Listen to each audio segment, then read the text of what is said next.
ഉണ്ണിയേട്ടൻ വന്നു നണിയമ്മേ? വന്നിരുന്നു. 2 മണിവരെ അവര് കുഞ്ഞിനെ കാത്ത്. വഴക്കിട്ടാ പോയത്. ഞാനൊന്ന് വീട് വരെ പോയിട്ട് വരാം. ആ നണിയമ്മേ, 2 ദിവസത്തെ ലീവ് എഴുതി തരാം. ഒന്ന് ഹോസ്പിറ്റലിൽ കൊടുത്തേക്കൂ. ശരി.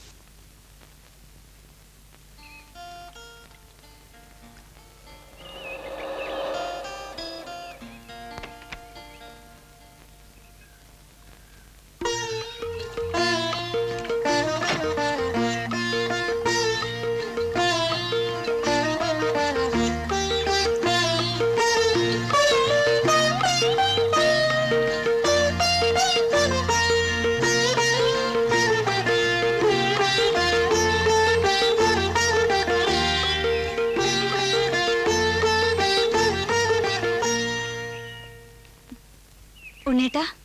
സാവിത്രി കുട്ടിയോ? Sorry, very sorry. എന്നെ വേണമെങ്കിൽ 2 തല്ലിക്കോ, എത്ര വേണമെങ്കിലും തല്ലിക്കോ. അത് കഴിഞ്ഞ് ഞാൻ പറയാം. Best of luck. പുതിയ മേച്ചിൽപ്പുറങ്ങളിൽ ഭാഗ്യം വരട്ടെ. ഉണ്ണിയേട്ടാ. ഇവിടെ ഇപ്പൊ ആരുമില്ല. ലോൺലി അറ്റ്മോസ്ഫിയറിൽ എന്റെ അടുത്ത് വരാൻ നിനക്ക് ഭയമില്ലേ? എന്തൊക്കെ ഉണ്ണിയേട്ടാ ഈ പറയുന്നേ? എയർപോർട്ടിൽ വരാൻ പറ്റാതിരുന്നതിനുള്ള കാരണം അമ്മയോടും അമ്മാവനോടും പറഞ്ഞാൽ മനസ്സിലാവില്ല. ഉണ്ണിയേട്ടനും മനസ്സിലാവില്ലേ? ഞാനങ്ങോട്ട് വരാൻ തുടങ്ങുമ്പോ. വേണ്ട സാവിത്രി കുട്ടി, ഈ പരിഭവവും പിണക്കവും ലോജിക്കും ആസ്വദിക്കാനുള്ള പ്രായം എനിക്ക് കടന്നുപോയി. അതിനുള്ള മൂടുമില്ല.